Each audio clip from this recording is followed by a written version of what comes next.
Welcome back into Lowcountry Money Talk. If you're just tuning in, we have, well, you've missed a lot for one, but it's okay. We've got a treat for you. This is a grand finale, really, of the show.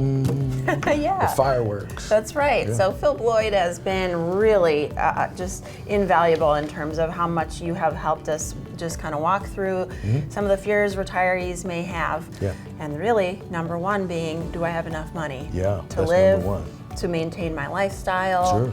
etc. with what's going on. Before we headed to break, I asked the viewers a question, a little flip of the switch for you, whether or not you have a written retirement income plan and is it working for you? So let's talk a little bit more about that. An income plan, what that looks like, what do we need to, what factors are in there? Sure. Okay. So first of all, on an income plan, we want to look at how much you need to withdraw. We want to add in cost of living. We want to add in inflation.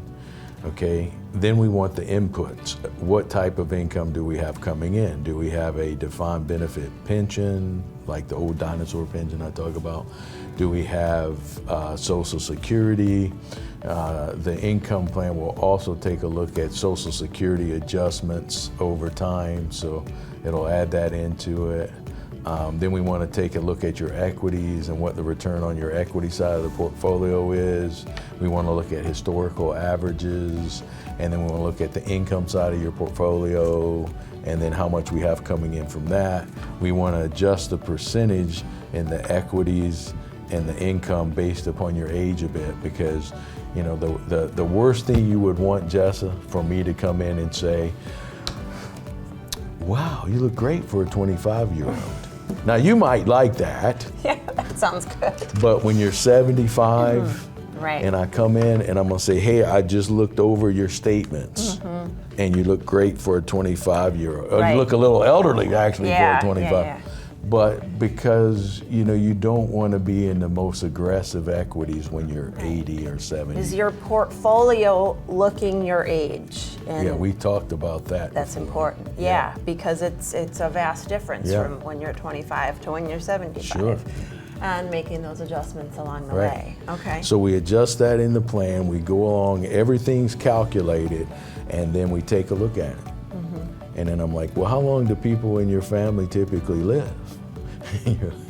People always guess high on that number. Optimistic, I guess. You know, the average age, I think, is coming down. So I think for a male, it's 79.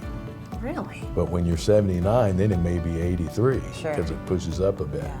But I would think for male, probably 79, for female, a little over 80.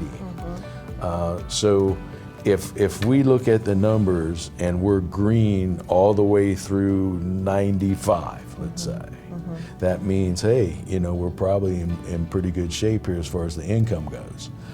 If we hit red before we're dead, right. we got problems. We have a big problem. So then we have to make some adjustments, spend less, save more, I don't know, but we have to make some changes on the input. Right. Thankfully, I don't see a whole lot of reds, but I do see some reds. Yeah. And these days, most people don't have that defined pension. So they're really dependent on how their investments carry them through. And that's a little scary, because when you're working and you're doing your job and you're great at your job and all these things, the last thing you want to do is retire and be a portfolio manager or an investment advisor. Right. Because you want to go do the fun things, right? Exactly. So now you have all of this money you have to manage, and you don't have a defined pension coming in. You have to provide your own pension. That's scary. Yes, it is. Especially in these markets. Right. So yeah. you And need even to be careful. if it doesn't look like you're going to be in the red, you want to make sure it's working Right. to the best advantage, and you're not spending too much Right. on taxes, etc. You want it to be in the best shape it can be in. Well, some people say, I want my last check to bounce. But I'm like, I've never seen that happen. But That's in good. other words, I spend my last dollar the day I die. And That's it. That's a good one. I'm going to take that with me today. That's my closing thought. I like it. I like it a lot. Well, the good news is you can do something about it. You can call the office. Rachel will take good care of you, get a risk assessment, get a portfolio analysis, take a deep dive into some of these things, make sure it's going to last, and at least till that last check bounces on your final day. Right. I like it. This is Lowcountry Money Talk. We'll see you next time.